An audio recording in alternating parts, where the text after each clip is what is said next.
सबसे पहले मैं लेके चल रहा हूँ आपके सामने आज क्वेश्चन नंबर 8, जो कि कितने लोगों से नहीं हुआ? Just raise your hand.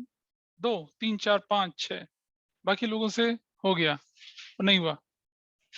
चलिए उसको लेके चलते हैं। क्वेश्चन नंबर कितना बोला हमने? 8। क्वेश्चन नंबर 8 में क्या लिखा है आपके पास? सबसे पहले देखिए क्वेश्चन नंबर 8, पेज नंबर बोलिए। हाँ, 4.31, ये ले लीजिए। 9। ये क्वेश्चन पता क्या है? This is based on change in PSR as well as pass रजिस्टमेंट, दोनों चीजें इसके अंदर। अरे किताबें तो निकालो Raja Babu. based on past adjustments and what else? Past adjustments and this change in PSR. Change in PSR की एक भी क्लास अटेंड नहीं करी ना आपने? बहुत बढ़िया, बहुत बढ़िया, ठीक है, चलो कोई बात नहीं। बढ़िया लगता है ना क्लास में बैठना, बस it's a nice feeling. Joke वोक चल रहे होते हैं, मस्त कहानियां चल रही होती हैं। That's so cool. A B partners थे, उनकी प्रॉफिट शेयरिंग रेशियो 2:1 थी, ठीक है। तो पहले हम क्या कर लेते हैं? सेक्रीफाइसिंग रेशियो निकाल लेते हैं। बेसिक काम को कैलकुलेट करना, ओल्ड माइनस न्यू करके। We have A, we have B, and A का शेयर जो था वो कितना था? 2/3 था, 1/3 था, minus they decided to make it what? 3/5, 2/5। ये कर दिया जी हमने। चलो निकालें जरा। 15 एलसीएम आ गया, 3 5 10 माइनस और 3 9, 1/15। दिस पर्सन इज सेक्रीफाइस, 15 कर लिया, बिल्कुल सही है। 5 3 दूनी 6, 1/15। This person is gaining. तो ये बंदा डेबिट होना चाहिए, ये बंदा क्रेडिट होना चाहिए। और इसके लिए क्या चाहिए आपको? बेस ऑफ कॉम्पनसेशन चाहिए। अब जरा समझना मेरी बात। ये क्वेश्चन कहता है कि goodwill is to be valued on the basis of aggregate of 2 years profit preceding the date of decision is taken. Decision लेने से कितना पहले की? पिछला साल जो है, 2 पहले साल। तो डिसीजन कौन से साल में लिया गया? 1 अप्रैल 2021 को डिसीजन लिया गया, 31 मार्च 2020। तो मतलब 2020 31 मार्च और 2020 31 मार्च, 2020 31 मार्च, तो 2020 31 मार्च 21, ये लिया गया। 31 मार्च 2020 का प्रॉफिट, 31 मार्च 2021 का प्रॉफिट, यानी कि 20-21 और 19-20 दो प्रॉफिट। देखिए जरा कौन कौन से प्रॉफिट है। 60 and 75,000 है। अब मुझे बताइए, this question says aggregate profit. अब एग्रीगेट कितना बन रहा है आपका?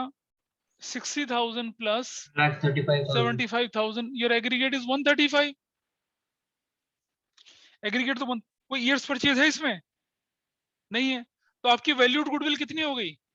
1,35,000। एग्री करते हो? है वैल्यूड गुडविल है, मतलब वो क्या परचेज ईयर है तो। कहाँ है परचेज ईयर? बता दो जरा मुझे। एक सेकंड एक सेकंड। कहाँ दे रखे क्वेश्चन में परचेज ईयर? ईयर्स परचेज कहाँ की बने क्वेश्चन में? हाँ नहीं नहीं नहीं, नहीं। नहीं है ना। तो ये क्या हो गया? This is 9,000 and this is 9,000. So your first entry is supposed to be what? Who's debited? B's capital account debit to A's capital account। कितने रुपए से? 9,000 से, 9,000 से। और आप लिखेंगे क्या? Adjustment of goodwill is made, या भी लिख सकते हैं आप क्या? B has compensated to A for goodwill, ऐसा करके you can write this. Clear जी? या तो ऊपर वाली नरेशन, नीचे वाली कोई भी नरेशन आप लिख सकते हैं। Both the narrations are correct and good. यहां तक क्लियर है मामला? हो गया यश बाबा? तो B's capital to S capital आपकी एंट्री हो गई है। थोड़ा आगे बढ़ते हैं। अब इन्होंने क्या किया कि फैसला लिया था 31 मार्च 2022 को, लेकिन बोला कि इसे इंप्लीमेंट करेंगे 1 अप्रैल से। लेकिन तब तक प्रॉफिट बांट चुके थे। तब हमें क्या करना पड़ेगा? अच्छा, यहां का कंफ्यूजन दूर करिए पहले। Is it average profit? No, it is aggregate profit. तो एवरेज प्रॉफिट कैसे निकलता है पता है? अगर मुझे एवरेज प्रॉफिट निकालना होता तो वो कैसे निकलता? वो निकलता एग्रीगेट, एग्रीगेट प्रॉफिट अपॉन में नंबर ऑफ ईयर्स। भाई 3 साल का एग्रीगेट डिवाइडेड बाय 3, 4 इयर्स का एग्रीगेट डिवाइडेड बाय 4, 5 ईयर का एग्रीगेट डिवाइडेड बाय 5। एग्रीगेट मतलब total, divided by number of years मतलब average. It never says aggregate profit, it says average profit. Average profit हमारा ये रहा। तो हमारा क्वेश्चन ये एवरेज प्रॉफिट नहीं था, एग्रीगेट प्रॉफिट था, इसलिए ये ठीक हो गया। तो पहली एंट्री जो आपके पास बन गई वो क्या बन गई इधर? आई राइट एंट्रीज हियर। ये पहली एंट्री हो चुकी है, दूसरी एंट्री चलते हैं अब। दूसरी एंट्री के लिए हमें क्या करना पड़ेगा, स्टेटमेंट ऑफ एडजस्टमेंट बनानी पड़ेगी। क्या बनानी पड़ेगी आपको, स्टेटमेंट ऑफ एडजस्टमेंट्स बनाइए, स्टेटमेंट ऑफ एडजस्टमेंट्स। अच्छा, कौन से साल का प्रॉफिट वो बांट चुके हैं गलती से, बताइए जरा मुझे, किस साल का प्रॉफिट बांट चुके हैं। This is particulars. ये क्या था, एस कैपिटल, क्या था बीस कैपिटल, और ये क्या था फर्म। फर्म डेबिट और क्रेडिट, डेबिट और क्रेडिट, डेबिट और क्रेडिट। और ये क्या क्या नाम है बताइए, प्रॉफिट ओल्ड। किस रेशो में, क्या रेशो थी पहले इनकी, 2:1 में। भाई वापस ले लो, कितना प्रॉफिट था बताइए। अरे जो प्रॉफिट है इस साल का, वो उन्होंने ओल्ड रेशो में बांट दिया था, उसे वापस लेके ठीक करेंगे। तो बांटिए जरा, कितना प्रॉफिट था बताइए। व्हाट, हाँ, अरे 90,000 का था ना, तो 90,000 को वापस ले लीजिए। क्या लेंगे वापस, 54 एंड 36,000। फर्म क्या हो गई है, 90,000 से क्रेडिट हो गई है। फिर 90,000 को हम यहाँ लिख के फर्म बैलेंस करेंगे। इतना ही तो करना, और कुछ नहीं करना, सिर्फ फर्म बैलेंस करनी है। तो दिस इज व्हाट, 90,000, 90,000। ये अब ये बताइए मुझे, ये क्या होने वाला है, फर्म डेबिट हुई तो पार्टनर्स प्रॉफिट बोल के क्रेडिट होंगे, किस रेशो में अब, 3:2, 5, 18। कितना हो जाएगा बताइए। वैसे क्या ये किसने करा ये वाला, अब 2:2 ये थोड़ी होता है, क्वेश्चन करने के बाद भी गलत कर रहे हो। 2:1 की रेशो में वापस लेना था, that was the old ratio. करे हुए क्वेश्चन को गलत कर रहा है। और ये जो होने वाला है ये कैसे होगा, 54,000 एंड कितना होगा ये, 36,000। चलिए मैच करते हैं, 60,000 यहाँ, 60,000 यहाँ, डैश 6,000 इधर आ गया, ये 6,000 will go here. This is 36,000 यहाँ, 36,000 यहाँ, डैश इधर, इधर 6,000 इधर आएगा, it will go here. What will be the journal entry now, बोलिए, what will be the journal entry, who's debited, as capital account debit 6,000 से, किसका कैपिटल अकाउंट, 20 कैपिटल अकाउंट कितने से, 6,000 से। और क्या लिखेंगे, A adjustment of profit is made.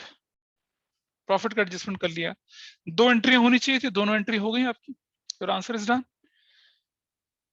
बताइए, हुआ नहीं हुआ, हो गया आपका आंसर। तो इसमें क्या मुश्किल लग रहा था क्वेश्चन करते समय, मुझे बताइए, what was the difficulty, can anybody tell मी।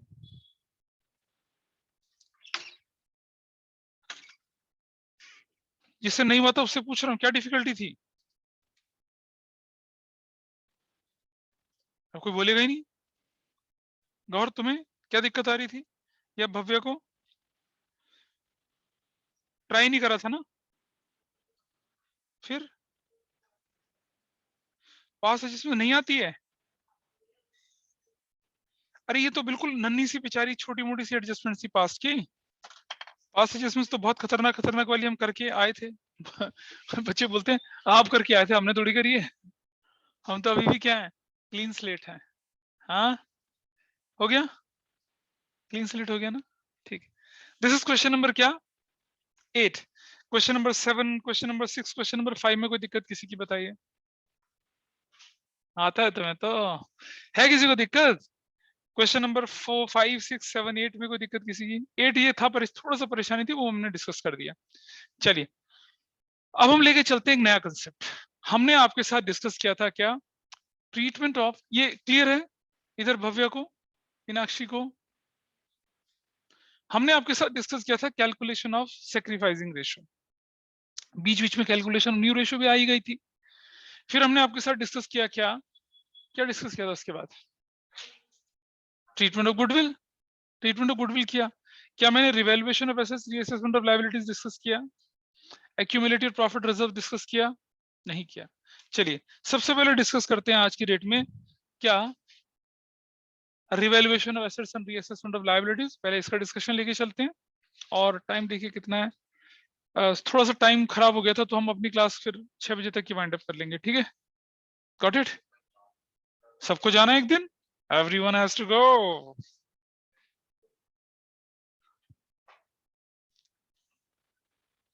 आइए समझते हैं होता क्या है। तो अब हम देख रहे हैं रिवैल्यूएशन ऑफ एसेट्स और revaluation of assets and reassessment of liabilities, ऐसा कर रहे हैं हम लोग। ये हमने कहा था ना टॉपिक हम डिस्कस करेंगे, पहले कैलकुलेशन ऑफ सैक्रिफाइसिंग रेशियो, फिर हमने बोला क्या ट्रीटमेंट ऑफ गुडविल, अब हम कर रहे हैं revaluation of assets and reassessment of liabilities, इसको डिस्कस कर रहे हैं।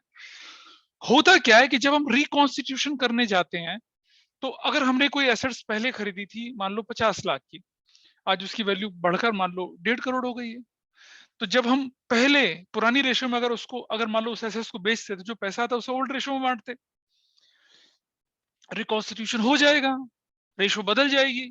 अब हम उस एसेट्स को बेचेंगे तो लोगों के शेयर बदल जाएंगे ना, कोई फायदे में जाएगा कोई नुकसान में जाएगा। तो इसीलिए not to put anybody into a loss और इनटू अ प्रॉफिट, हम क्या करते हैं, हम क्या करते हैं, रिवैल्यूएशन का प्रॉफिट एंड लॉस निकालते हैं और उसे पार्टनर्स की ओल्ड रेशियो में बांट देते हैं, ताकि कोई आगे चूचू ना करे।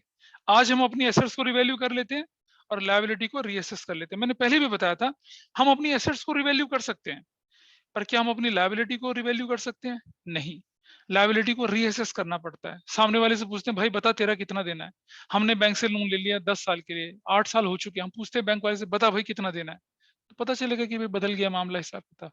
Got it? ऐसा करके चलता है। तो revaluation of assets and reassessment of liabilities होता है। चलिए, जिंदगी में रंग बाद में भर लेना बेटा, यहाँ देख लो थोड़ा सा। तो चलिए, सबसे पहले मैं लेके चल रहा हूँ, उधर मैं अकाउंट बनाऊंगा, उधर मैं अकाउंट बनाऊंगा, आपके साथ साथ इधर जर्नल एंट्रीज करेंगे हम लोग, ठीक है। इसका जो फॉर्मेट होता है रिवैल्यूएशन अकाउंट का, वो ये होता है, रिवैल्यूएशन अकाउंट। और ये रिवैल्यूएशन अकाउंट यहां से शुरू हो गया है, इसके साथ आपकी दोस्ती पता कहां तक चलेगी? It will go with you retirement death, admission, retirement, death, आगे वाले चैप्टर्स में यहाँ पर यूज होने वाला है आपके साथ। बहुत बढ़िया, बढ़िया। तो शमशान घाट कब चलेंगे फिर वो लोग? बहुत जल्दी, इतना जल्दी भगा दिया। ठीक है, particulars, particulars, credit, rupees, particulars, कोई बात नहीं, लेकिन मैं सिलेबस तुम्हारे स्कूल से पहले खत्म करा दूंगा, ये ध्यान रखना। देखो बेटा, ये साइड जो होती है इंक्रीज होती है, पॉजिटिव साइड होती है, ये साइड डेबिट होती है, क्या होती है, डिक्रीज साइड होती है। ये जो रिवैल्यूएशन अकाउंट होता है, इसका नेचर पता है क्या होता है? ये नॉमिनल अकाउंट होता है, इसका नेचर क्या है? Nominal, it is by nature nominal account. मतलब वो अकाउंट जिससे प्रॉफिट लॉस कैलकुलेट होता है उसे बोलते हैं हम लोग नॉमिनल अकाउंट, इसका रियल नेचर है। ठीक है, चलिए देखते हैं पहले। अच्छा सोचो, नंबर 1, इंक्रीज इन एसेट्स। मान लो आपकी कोई एसेट्स वैल्यूएशन के बाद वो इंक्रीज हो जाती है, तो क्या जर्नल एंट्री करनी चाहिए राहुल? टू एसेट्स करना चाहिए, है ना? गलत, एसेट्स डेबिट करना चाहिए। तो क्या लिखेंगे हम लोग? सन्ड्री एसेट्स डेबिट, और टू क्या कर देंगे? रीवैल्यूएशन अकाउंट लिखेंगे, सन्ड्री एसेट्स रीवैल्यूड। चिल। अब मुझे बताए रिवैल्यूएशन अकाउंट कौन सी साइड में? क्रेडिट साइड में। तो ये इस तरफ क्या होना चाहिए? इसकी क्रेडिट साइड में क्या जाना चाहिए? सन्ड्री एसेट्स लिखा जाना चाहिए, सन्ड्री एसेट्स लिखा जाना चाहिए यहाँ पर। लेकिन ये बेसिकली क्या होगा? इंक्रीज होगा तब, ऐसे करके समझिए। मेरी एसेट्स 50 से बढ़कर 70 हो गई, तो कितना इंक्रीज हुआ? 20,000 का इंक्रीज हुआ। मेरी एंट्री में कितना आना चाहिए? 20 आना चाहिए। तो रिवैल्यूएशन अकाउंट में कितना जाएगा? 20 जाएगा। कुछ चमत्कारी बच्चे क्या करते हैं पता है? 70 लिख देते हैं वहां। Revaluation account will show only increase and decrease in assets and liabilities, unrecorded assets, unrecorded liabilities, correct? It will not show what? कि आपका जो इंक्रीज वैल्यू नहीं दिखाएगा या डिक्रीज वैल्यू नहीं दिखाएगा। मेरा सन्ड्री एसेट्स 50 से घटकर कितना रह गया? 40,000 रह गया। तो मेरा डिक्रीज कितना हो? 10,000 का डिक्रीज होना, I will put 10,000 on the debit side, ना कि 40,000। ये जब हम पेपर चेक कर रहे होते हैं बोर्ड का, तब दिखता है। इंक्रीज रिवाइज वैल्यू लिख दिया, नहीं, सिर्फ इंक्रीज डिक्रीज लिखना है इसके अंदर, सिर्फ ध्यान रखना है इस चीज का। दूसरा, डिक्रीज इन एसेट्स। अगर मान लो आपकी एसेट्स की वैल्यू रिड्यूस हो चुकी है, तो क्या करेंगे हम लोग राहुल बाबा? सन्ड्री एसेट्स क्रेडिट करेंगे। हाँ, ये नहीं, हाँ, तो हम क्या लिखेंगे? टू सन्ड्री एसेट्स, और डेबिट में क्या करेंगे हम लोग, रीवैल्यूएशन अकाउंट डेबिट कर देंगे। क्या लिखेंगे, सन्ड्री एसेट्स रीवैल्यूड। नरेशन जरूर से लिखनी है। अब सन्ड्री एसेट्स किस तरफ लिखा जाएगा बताइए मुझे, it will be shown in which side, debit side. Sundry assets यहाँ लिखा जाएगा, लेकिन यहाँ क्या बोल के लिखेंगे हम, डिक्रीज लिखेंगे। डिक्रीज्ड वैल्यू नहीं लिखेंगे, डिक्रीज जितने अमाउंट से हो वो अमाउंट लिखेंगे हम यहाँ पर। This is fine with everyone. और मैं देख रहा हूँ भाई कोरोना गायब, मास्क उड़ गए सबके हवा में, हाँ सबके मास्क उड़ गए। इम्यून हो तुम तो, सीधा चाइना से दवाई लेके आए हो।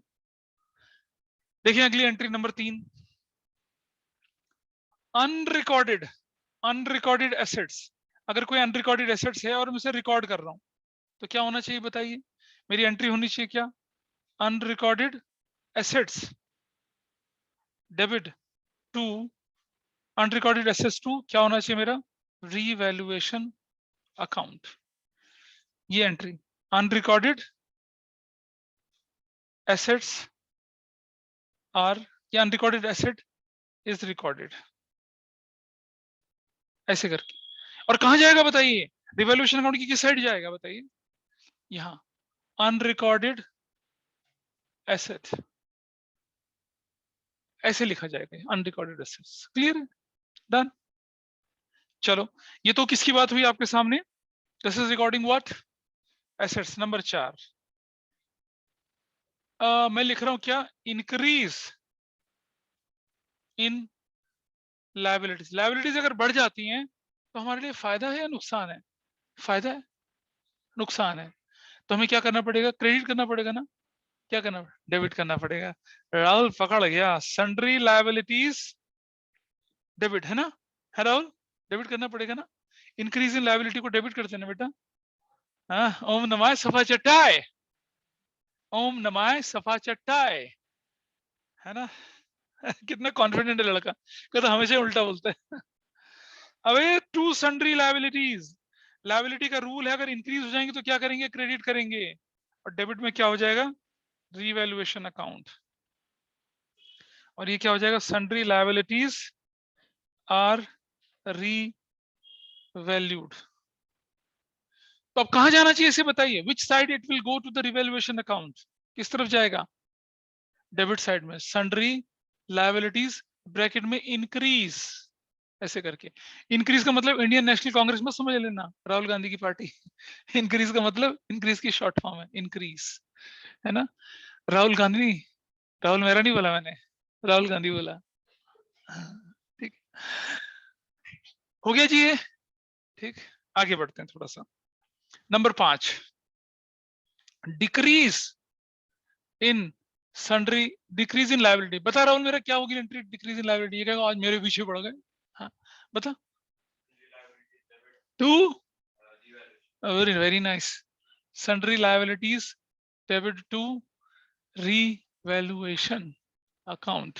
कितने रुपए से बता तो जरा, कुछ भी रुपए के लिए, सन्ड्री लायबिलिटीज आर, अच्छा एक बात बता, हमने लिखा सन्ड्री लायबिलिटीज आर रिवैल्यूड, ठीक लिखा है क्या, गलत। हम सन्ड्री लायबिलिटी रिवैल्यू थोड़ी कर सकते हैं, सन्ड्री रीअसेस्ड, रीअसेस्ड। और ये सन्ड्री लायबिलिटीज आर रीअसेस्ड, या इंक्रीज डिक्रीज जो भी होगा वो लिख सकते हैं। अब ये कहां जाएगा, क्रेडिट साइड में, यहां लिखा जाएगा सन्ड्री लायबिलिटीज इन डिक्रीज, मतलब जो इंक्रीज डिक्रीज होगा उसको लिखेंगे हम यहाँ पर, मतलब आपका रिवाइज वैल्यू नहीं लिखनी है आपने यहाँ पर। नंबर नेक्स्ट, नंबर 6, अगर अनरिकॉर्डेड, अनरिकॉर्डेड लायबिलिटी कोई होगी तो क्या करूंगा उसका बताइए, कैसे रिकॉर्ड करूंगा बताइए यश बाबा, unrecorded liability, unrecorded liability debit to revaluation account, है ना, absolutely wrong.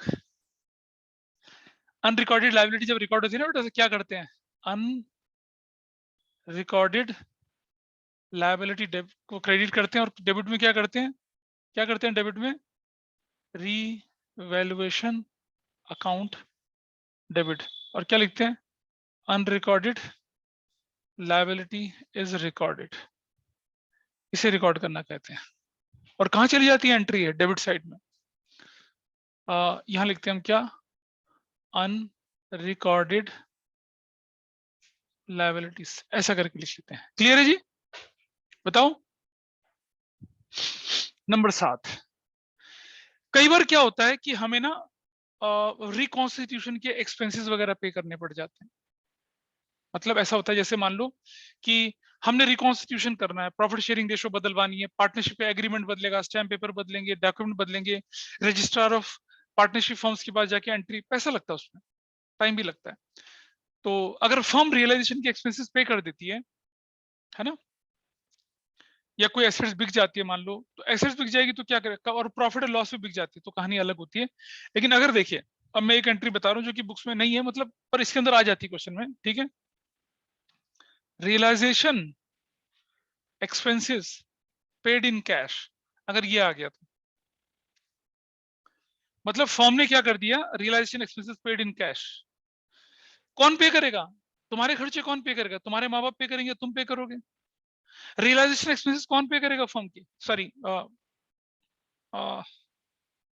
Reconstitution, reconstitution expenses जो होते हैं, जब हम रिकॉन्स्टिट्यूट करें ना, उसके खर्चे आ गए, 2000, 5000, 10,000 फीस जो होती है वो वाली, वो कौन भरेगा बताइए, किसको भरनी होती है वो, पार्टनर्स को नहीं, फर्म को भरनी होती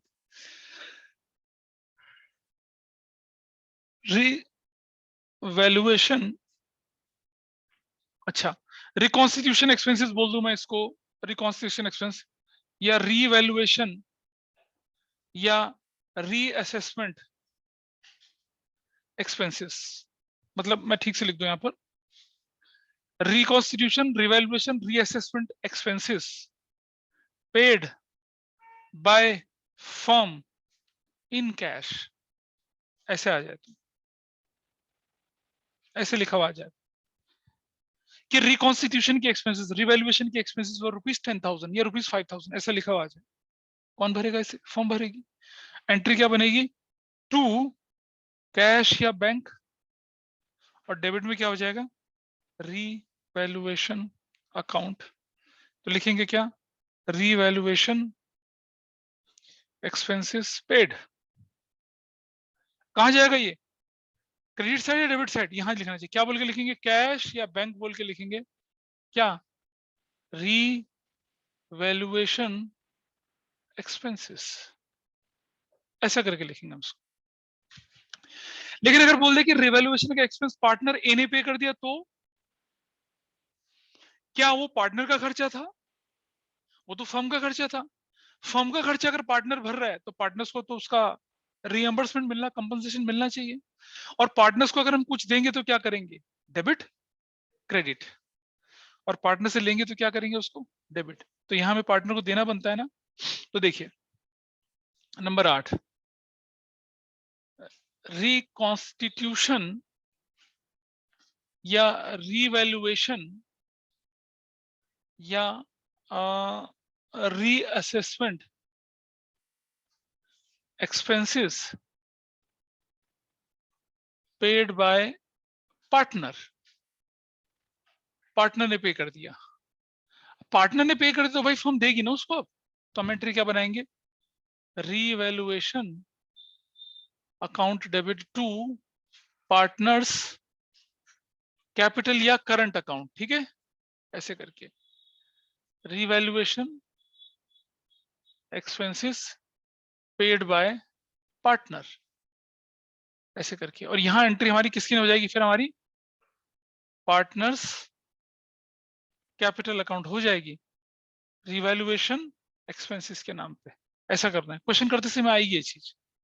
कोई डाउट है बताओ, मुझसे पूछो भव्य।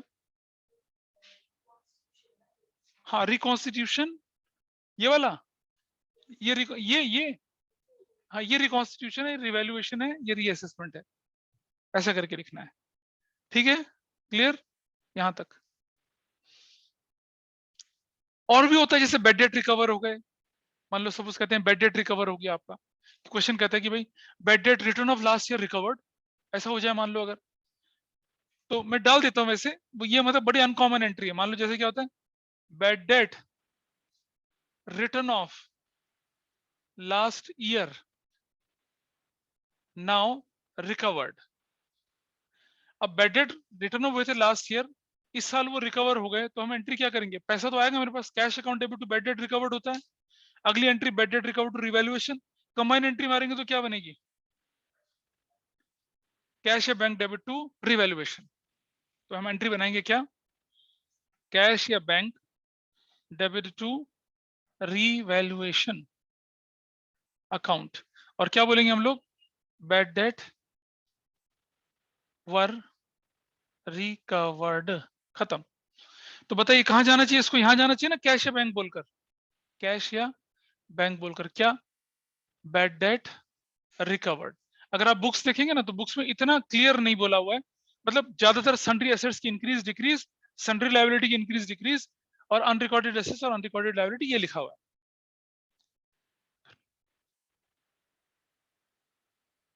ठीक है, तो अब ये सब हो चुका है हमारे पास। अब मुझे बताइए अगर पॉजिटिव साइड ज्यादा और नेगेटिव साइड कम तो क्या होगा, आपको अच्छा लगेगा बहुत, यू विल फील गुड, नहीं, उसे कहते हैं हम लोग क्या, profit, gain. If this side is more and this side is less तो उसे क्या बोलते हैं, गेन या प्रॉफिट। किसको भी कहां ट्रांसफर हो जाएगा गेन या प्रॉफिट, किसको होगा बताइए, किसको मिलेगा वो, ए इज कैपिटल या करंट, बी इज कैपिटल या करंट, ठीक है जी, या किसको मिलेगा फिर ये, सी इज कैपिटल या करंट, ये इनको मिलेगा। कौन सी रेशो में मिलेगा ये, ओल्ड रेशो में, हमेशा ध्यान रखना किस रेशो में, ओल्ड रेशो में, गॉट इट, किस रेशो में जाएगा ये, ओल्ड रेशो में जाएगा। और अगर लॉस हो गया तो, if it is a loss तो कहां लिखेंगे यहां पर, लॉस ट्रांसफर्ड टू किसको, ए इज कैपिटल या करंट, बी इज कैपिटल या करंट, सी इज कैपिटल या करंट, ऐसे करके, या तो ये होगा या ये होगा, दोनों में से कोई एक चीज होगी। देखो भाई अगर ये लॉस हो गया तो पार्टनर्स कैपिटल अकाउंट की डेबिट साइड में जाएगा, नुकसान है ना, और अगर ये गेन हो गया, देख रहे हो यहाँ डेबिट आया तो पार्टनर्स कैपिटल की किस तरफ जाएगा, ये क्रेडिट साइड में जाएगा। तो ये था थ्योरेटिकल स्ट्रक्चर, थ्योरेटिकल स्ट्रक्चर किसका, रिवैल्यूएशन अकाउंट का, ठीक है। कुछ डाउट है, सूनी निगाहों से देख रहे हो, छोटी कॉपी में लिख रहे हो,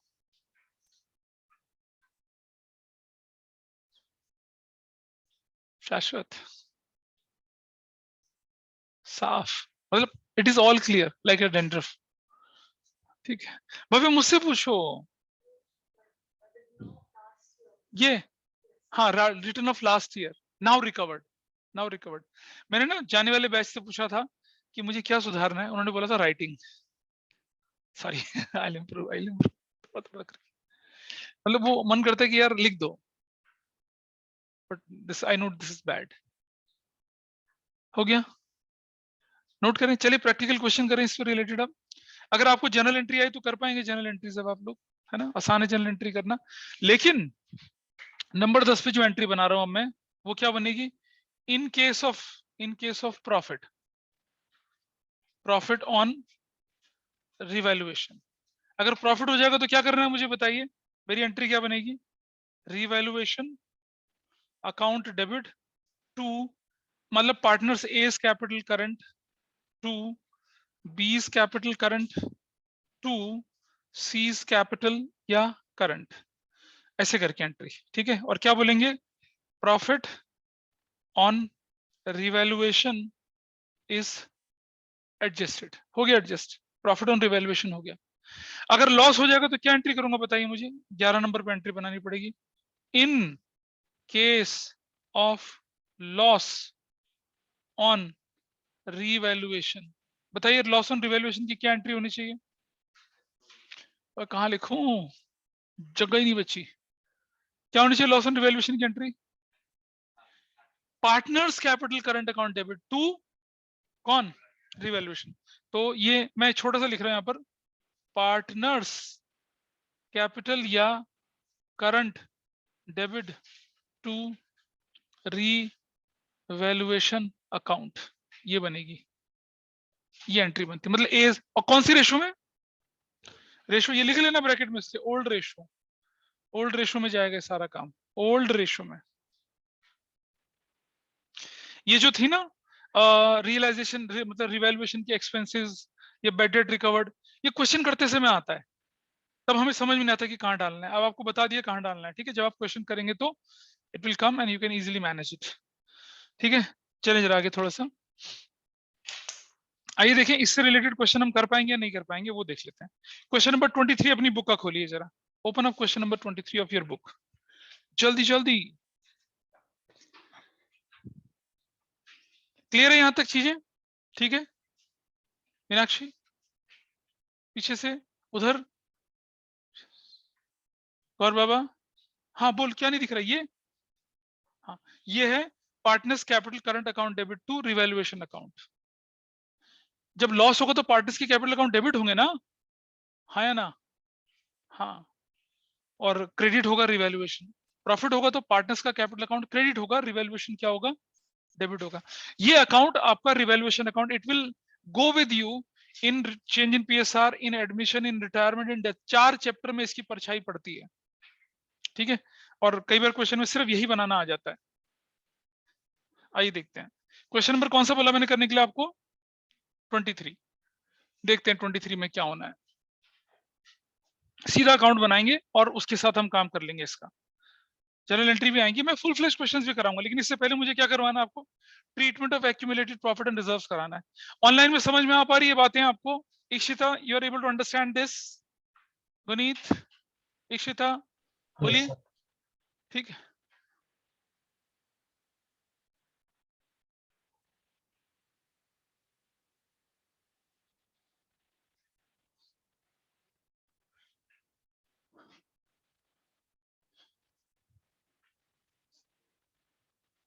सॉल्व करें इसको, चलिए। क्वेश्चन नंबर 23 पढ़ के देखिए क्या लिखा हुआ है, बताइए जरा क्या लिखा है पढ़ के। Anybody please read out, online में कोई पढ़ के सुनाइए मुझे। Anyone please read out. कोई तो मान्य, अगर बुक है तो पढ़ के सुनाओ, अगर आप पार्टी में नहीं है तो। और प्रेजेंट लिखा है नहीं भाई, इतने सारे लोग प्रेजेंट हैं, एटलीस्ट राइट द, अपनी अटेंडेंस तो मार्क करो।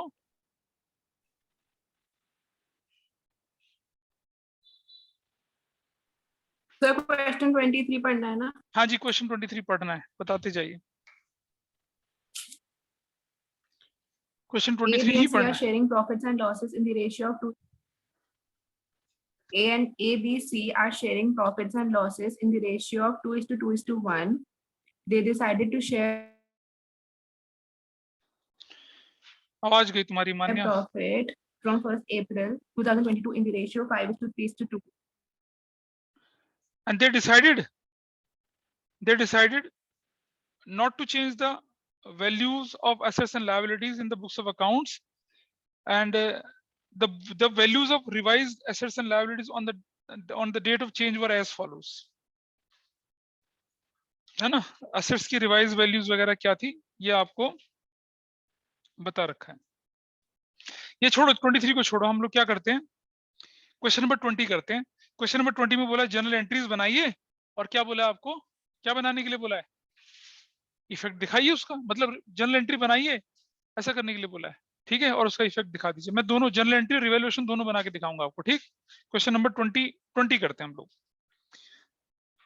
चलो सबसे पहले लेके चलते हैं यहाँ पर हम लोग, इनकी रेशो 2:2:1 थी।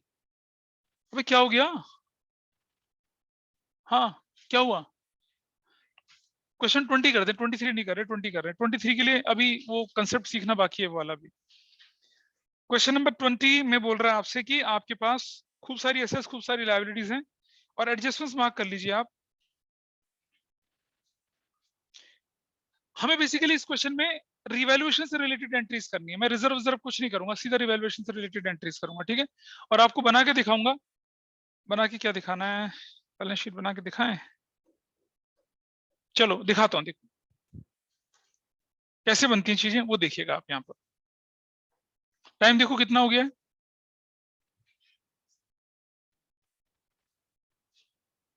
टाइम तो बताओ कोई। 5 मिनट, 5 मिनट में क्या सीखेंगे फिर, रुक जाओ आज। सही कह रहे हो बेटा। देखिए आइए देखते हैं, ये मेरे पास जनरल एंट्रीज उस तरफ करेंगे, और ये मेरे पास है क्या, रीवैल्यूएशन अकाउंट, ये रिवैल्यूएशन अकाउंट है मेरे पास। Particulars rupees, particulars rupees credit, और क्या है हमारे पास, डेबिट है। क्वेश्चन नंबर हम कौन सा कर रहे हैं, ये 20, सिर्फ रिवैल्यूएशन से रिलेटेड चीजें करेंगे, पेज नंबर 4.41। देखो इस क्वेश्चन में आपके पास जो एंट्री आ रही है उसमें रिवैल्यूएशन का प्रॉफिट निकालने की बात कर, रिजर्व का कुछ नहीं ट्रीटमेंट करना, क्रेडिटर से रिलेटेड कोई एडजस्टमेंट है आपके पास, नहीं है। तो value of stock is reduced by 125, value of stock is reduced to 125।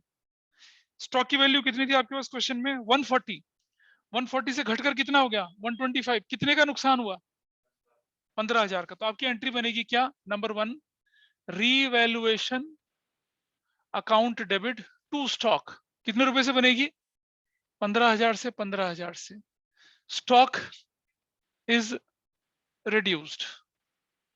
और कहां जाएगा ये बता, डेबिट साइड में लिखेंगे स्टॉक कितने का 15,000 का। Everybody is okay with this. Number 2 अगला adjustment, value of machinery decrease by 10%, revaluation debit to machinery. Machine की वैल्यू कितनी थी देखिए क्वेश्चन में 250 का 10% कितना होता है जी 25,000, तो आई विल राइट 25,000 हियर, 25,000, ठीक है। मशीनरी इज रिड्यूस्ड, खत्म। और ये कहां लिखा जाएगा, यहां लिखा जाएगा मशीनरी, मशीनरी कितने का 25,000 का। मशीन की रिड्यूस्ड वैल्यू नहीं लिखी जाएगी, मशीनरी की वैल्यू में जितना रिडक्शन हुआ वो लिखा जाएगा, इतना ध्यान रखेंगे। रिवैल्यूएशन अकाउंट में कभी भी रिड्यूस वैल्यू या रिवाइज वैल्यू नहीं आती, इंक्रीज या डिक्रीज आता है। यहां तक क्लियर है। और आगे चलते हैं अगला। Next it says land and building is appreciated by 62,000, 62,000 से बढ़ गई वैल्यू।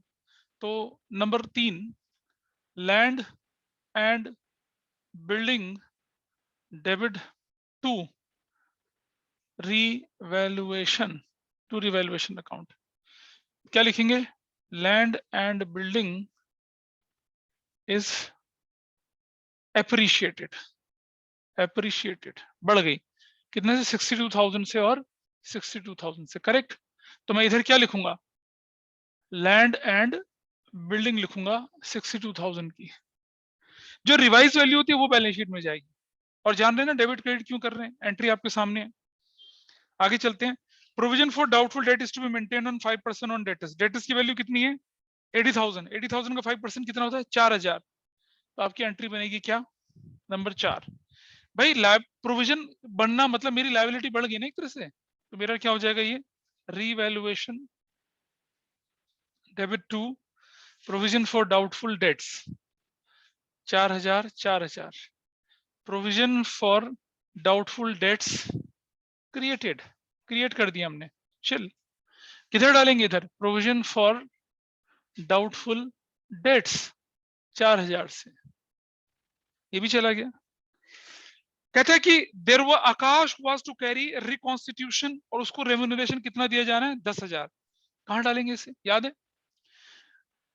अरे रिकॉन्स्टिट्यूशन का काम किसका था, फर्म का, पैसा किसे भरना चाहिए था, फर्म को, कौन भर रहा है पैसा, तो आकाश को तो उसका बेनिफिट मिलना चाहिए। What should be the entry, number 5, हाँ revaluation account debit to Akash का कैपिटल कितना 10,000 से और 10,000 से, लिखेंगे रिकॉन्स्टिट्यूशन एक्सपेंसेस पेड बाय आकाश। अच्छा अगर लिखा रहता है कि रिकॉन्स्टिट्यूशन एक्सपेंसेस बोर्न बाय आकाश, तो कोई एंट्री नहीं करते। बेयर का मतलब होता है आकाश ही पे करेगा, और आकाश बोलेगा भाई अब मैं पैसा वैसा मुझे देने की जरूरत नहीं है, कोई बात नहीं, हो गया खत्म। लेकिन इस क्वेश्चन में वो नहीं है। तो कहां जाना चाहिए इसको, आकाश का capital, where should it go, debit side में, आकाश का कैपिटल, ब्रैकेट में क्या, छोड़ दो, इतना ही कर दो आप। कितने रुपए से हो रहा है ये 10,000 रुपए से, ठीक है जी, क्लियर है जी, बताइए यहां तक मामला। अब मुझे बताइए प्रॉफिट हो रहा है लॉस हो रहा है, क्या हो रहा है, 62,000 यहां, 62,000 यहां, क्या हो जाएगा गेन, ट्रांसफर्ड टू, कहाँ ट्रांसफर्ड होगा भाई ये गेन? कौन कौन पार्टनर नाम बताइए?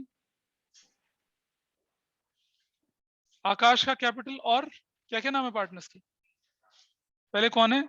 आशीष, पहले लिख लेते हैं क्या? आशीष कैपिटल। दूसरा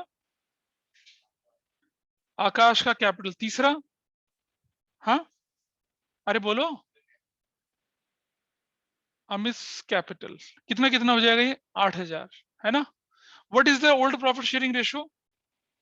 इक्वली, इक्वली बांट रहे हैं, इसका मतलब कितना? नहीं, इक्वल बांटेंगे तो कितना आ जाएगा?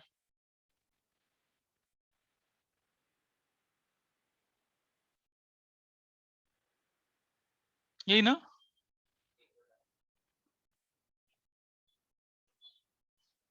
सिक्स, ऐसे इक्वल ऐसे बांटेंगे आप।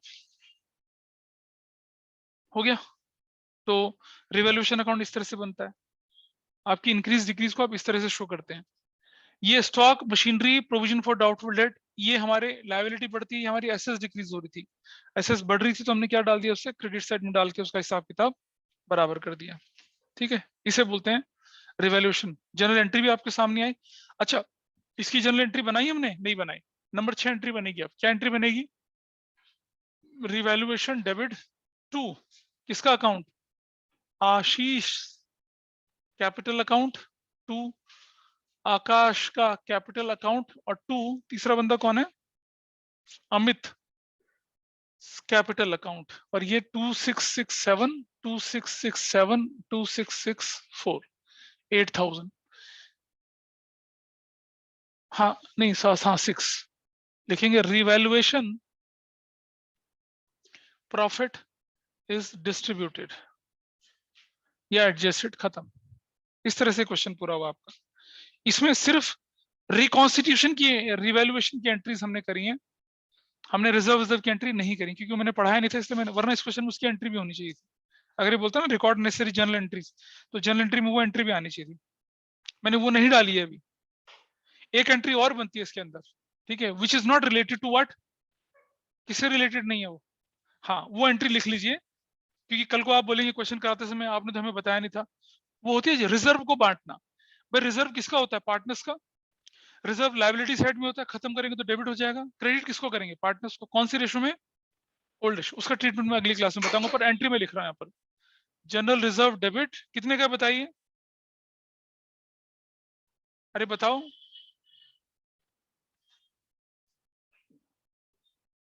कितने का है ये जनरल रिजर्व? नहीं बता रहे हो। जनरल रिजर्व इज डिस्ट्रीब्यूटेड, कितने का है ये? 90,000 का। तो इक्वल रेशो में कितना जाएगा? 30,000 30,000 और 30,000। अब जाके जनरल एंट्रीज पूरी हुई है। रिजर्व मैंने सिखाया नहीं था, इसलिए general reserve account debit to Akash का कैपिटल, टू अमित का कैपिटल, टू आशीष का कैपिटल। आशीष, आकाश और अमित का कैपिटल बांट दिया ऐसा करके। ठीक है गौरव बाबा, बोलोगे भाई? इक्षिता, मान्या, उन्नति, is it okay? Yes, sir. Yes, sir. ठीक है, दिस इज योर एंट्री। अगर हम रिवॉल्यूशन बनाते हैं तो इस तरह से इसको बनाया जाता है। ठीक है, अब आपको क्या करना है, आप कोशिश करिएगा कि ये क्वेश्चन नंबर 21 करना।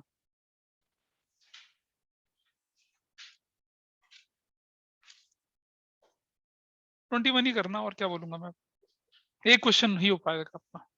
ऐश ऐश, एक ही क्वेश्चन कर पाएंगे। ये एक तो इसको करना आपस में ट्राई, और एक 21 को करना, तो ये हो पाएंगे आपसे रिवैल्यूएशन। अगली क्लास में एक्यूमुलेटेड प्रॉफिट रिजर्व्स का ट्रीटमेंट सीखेंगे, और फिर हम प्रैक्टिकल क्वेश्चंस बड़े वाले, मतलब दो क्लास में आने वाली है, 2 या 3 क्लास में चैप्टर खत्म हो जाएगा। So that's all for today. किसी का कोई डाउट हो तो मुझे बताइए।